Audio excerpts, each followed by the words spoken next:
दोस्तों स्वागत है एक बार फिर से आपके हमारे YouTube चैनल में। और जैसे कि आपको ज्ञात है कि उत्तराखंड हाई कोर्ट ने यहाँ पे ऑर्डर दिया था कि उत्तराखंड सरकार क्या है 20 अक्टूबर से पहले 451 जो शिक्षक भर्ती के पद खाली हैं उत्तराखंड में, उन पर जो है जल्द से जल्द विज्ञप्ति जारी करे, नोटिफिकेशन जारी करे। तो इसी संबंध में इस वीडियो में हम देखेंगे कि 450 पदों में से किस जिले में जो है कितने पद यहाँ पे खाली हैं और सबसे ज़्यादा पद किस जिले में खाली हैं। और इसके साथ साथ हम ये देखेंगे कि अगर विषय विभाजन के बाद जो है साइंस मैथ्स के लिए, साइंस बायो के लिए और साइंस अदर के लिए कितनी सीटें बचती हैं। इसी प्रकार हम आर्ट साइड में देखेंगे कि हिंदी के लिए, इंग्लिश के लिए और अदर के लिए कितनी सीटें यहाँ पे आती हैं वैकेंसी में। तो अगर आप इस वीडियो में देखेंगे तो सबसे ज़्यादा जो पद खाली हैं इसमें वो 194 पद जो है हमारे पिथौरागढ़ जिले में खाली हैं। ठीक है। और इसके बाद जो है अल्मोड़ा जिले में जो है 124 पद खाली हैं।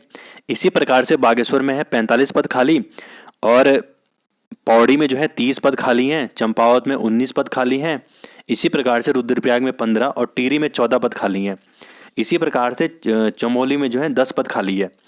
और यहाँ पे हमारे पास जो है 4 जिले बचते हैं जिनमें कोई भी वैकेंसी इस बार भी नहीं आएगी। एक तो उत्तरकाशी, देहरादून, हरिद्वार, नैनीताल और उधम सिंह नगर।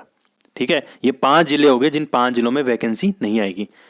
इसका मतलब ये है केवल जो है 8 जिलों में जो है वैकेंसी आएगी इस समय, और जो है हमारे जो 5 जिले हैं उनमें कोई भी पद इसमें शिक्षकों में खाली नहीं है। ठीक है, तो यहाँ पे टोटल जो पद हो जाते हैं वो 451 पद हो जाते हैं। अगर आप इसमें आप बोलेंगे कि हाँ, अगर आप मैथ्स में जैसे, तो मैथ्स में कितनी सीटें हैं, तो अगर 451 जो यहाँ पे टोटल पद बता रहा है हमें, तो अगर हम उसमें देखेंगे, ठीक है, तो अगर हम उसमें देखेंगे, पहले हम ये देख लेते हैं कि आर्ट साइड के लिए कितने पद यहाँ पे बचते हैं।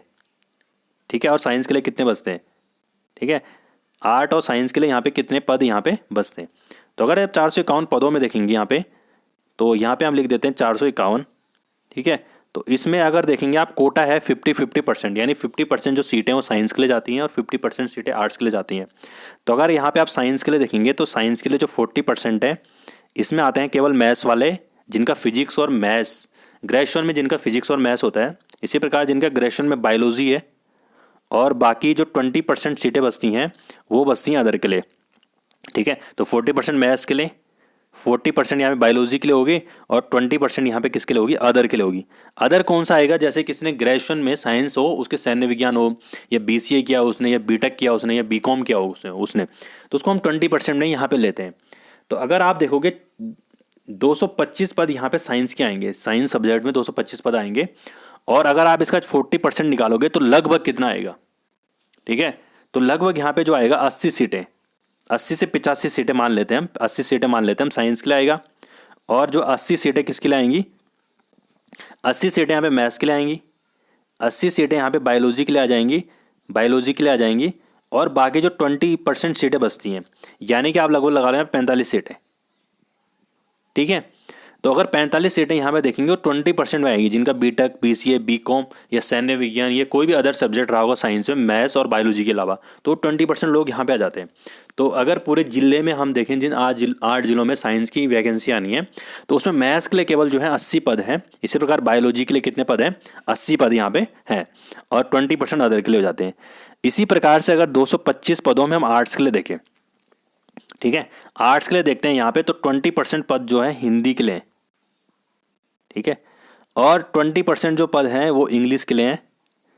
और बाकी जिसका सब्जेक्ट कॉम्बिनेशन में, अगर स्नातक में, ग्रेजुएशन में जो है हिंदी और इंग्लिश नहीं है, तो 70% में वो लोग आते हैं, जैसे जिन्होंने हिस्ट्री, पॉलिटी, ज्योग्राफी या कोई भी उनका सब्जेक्ट रहा होगा हिंदी और इंग्लिश के अलावा, तो 70% में वो लोग आ जाते हैं।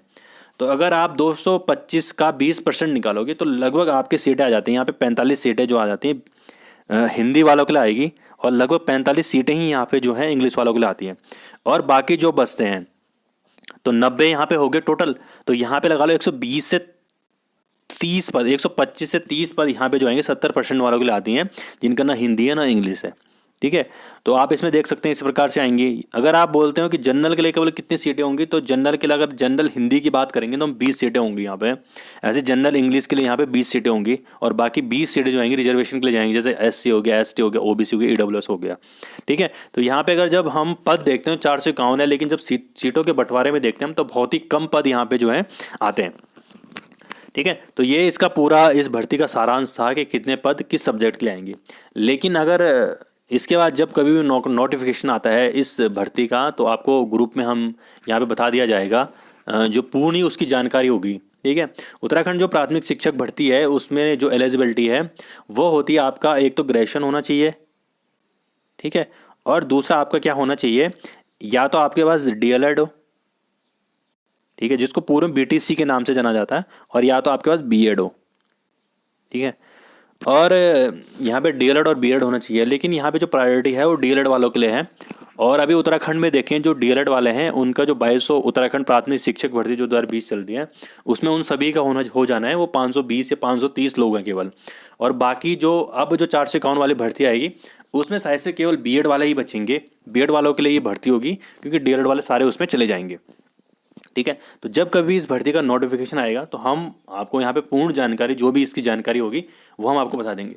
इससे पहले आपको क्या कहते हैं, जैसे आपका सेवायोजन कार्यालय में नाम नहीं है तो आप सेवायोजन कार्यालय में अपना नाम दर्ज कराइए। ठीक है। इसके जैसे आपका स्नातक की आपका डिग्री नहीं है तो उस डिग्री को आप जरूर ले आइए। ठीक है। कई बार कई लोगों के पास डिग्री नहीं होती है तो ऐसे फॉर्म कैंसिल होने के चांस समय से बढ़ जाते हैं।